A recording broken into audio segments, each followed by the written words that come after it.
I remember getting emails and phone calls saying, Justin, get off the air. You're the worst journalist ever. I don't even know why you consider yourself a journalist.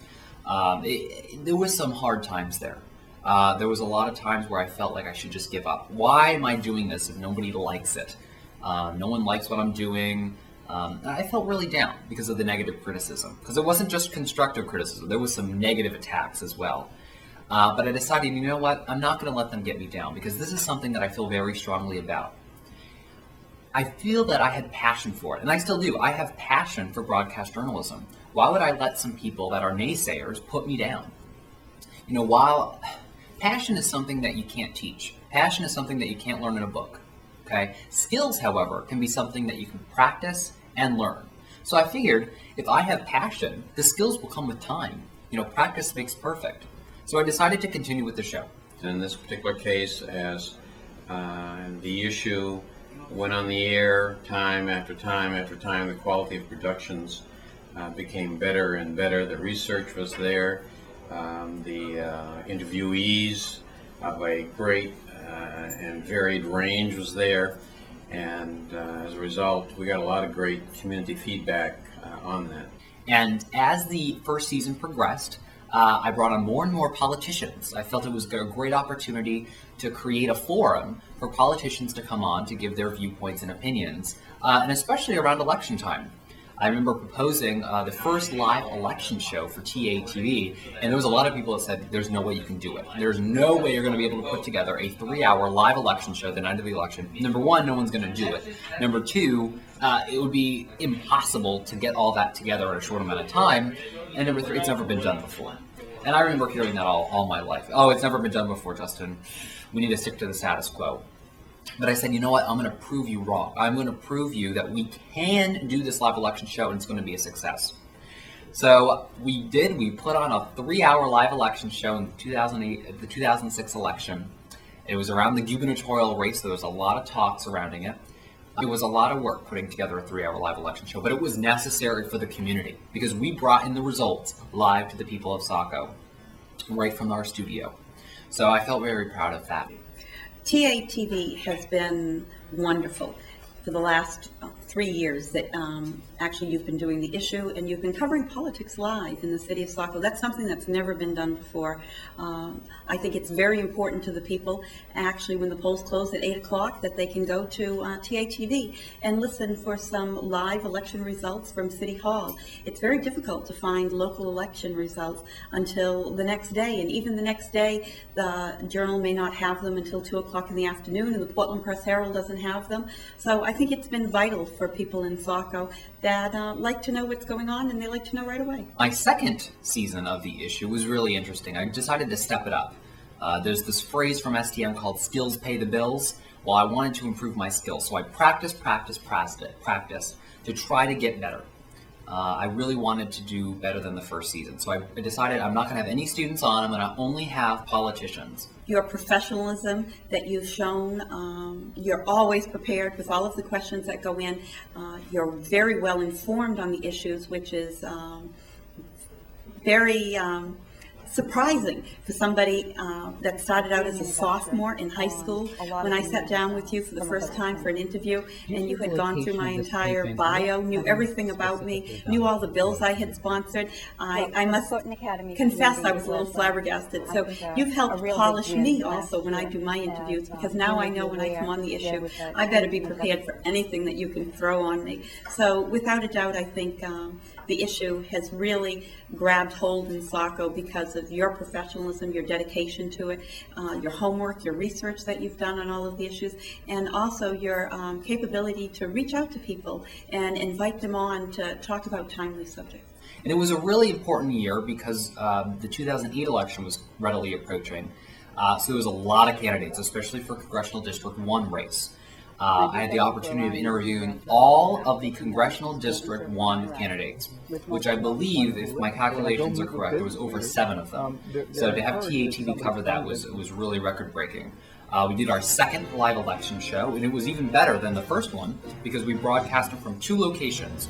We broadcasted from the 7 to 8 o'clock hour from here in the studio, and then we were able to broadcast live from 8 to 10 over at City Hall, which created a great setup because all the people were over there anyway. The state representatives, all the candidates were readily approaching the results, and once the results came out, we were able to read them off officially to the people of Saco, which has never been done before. It's never been on our local Access 3 station. The breadth of people that you've had, whether it's been the Attorney General, the District Attorney, the local, county sheriff, Tom Allen, Congress people. I think our biggest coup was probably when you got Justice Softly there. That was wonderful after the Supreme Court came to Thornton Academy and she came on and conducted a live interview. There's no better way to get the news than from the source of the people that are involved in the news. It was fun. It's nice to be considered by some to have some knowledge or expertise in an area. My knowledge and expertise are probably not that extensive. I'm merely just conveying information I've acquired from more knowledgeable sources. But it was a good experience. I think it's a good exposure to the public access TATV apparatus. And I think more importantly, it is a way to shine some light on various citizens in our community that are trying to contribute to the collective conversation about our community. In the third season of the issue, it was my last season, so I wanted to pull out all the stops for the last season of the issue. It started off really well with an interview by Governor John Baldacci for the 2008 Going Green Expo, which was really exciting to get an interview with the governor. I mean, that was the highlight. That was one of the top interviews that I've ever done. In addition to the Governor John Baldacci interview, there were a number of other surprises in the third season of the issue, including the third live election show, live from City Hall, and the first televised forum for the Regional School Unit Number 23 Board. I think the best part about the issue is that it's a service that most municipalities don't have. People prefer the television to picking up the paper, I feel, a lot of people. And it brings the local issues, Saco issues, straight to the voters or straight to people who are affected by it. And it's just a great service. These are topics that I don't think you will see on TV anywhere else. They are things that just affect the town. That's correct. And I think they are issues that, without the issue, a lot of people would be clueless about. So it's just a nice local service that is unique to Saco. It's unique to TATV. And I think that the community really does appreciate having that information brought to them right at their fingertips. Just tune in. They know it's going to be there. And yeah, it's unique, and I think it's a good service. Our public access, local access channels are the most basic form of communication that the community has with its citizens. And all politics is local, and for communities to get the honest input and to get the local citizens to work toward the common goal, they need to be well informed. And to be well informed, you need that connection that the local access channels provide for people. The issue provides a great opportunity, a great forum for politicians and candidates to come on to give their viewpoints and opinions, which is critically important for citizens of Saco so that they know who and what to vote for on the ballot. Because what other program really gives you that comprehensive coverage? What other station gives you that comprehensive coverage? There isn't really any forums in Saco for politicians to come on there and make sure citizens know exactly what's going on.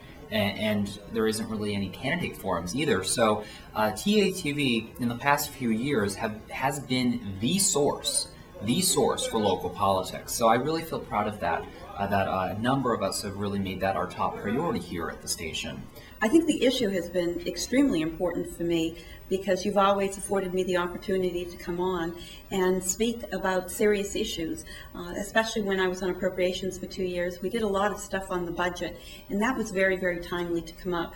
Now with taxation on the tax reform package we're doing this year, so it's always been I think, very timely to go on, to talk to constituents and let them know from their own representative what's going on. It's a different slant when you get it from the newspaper, but to actually sit down and be able to turn it on and say, hey, that's Linda. I wonder what's going on in Augusta, and they can hear it from myself, and that's what the issue has afforded me and afforded also all the people in Saco.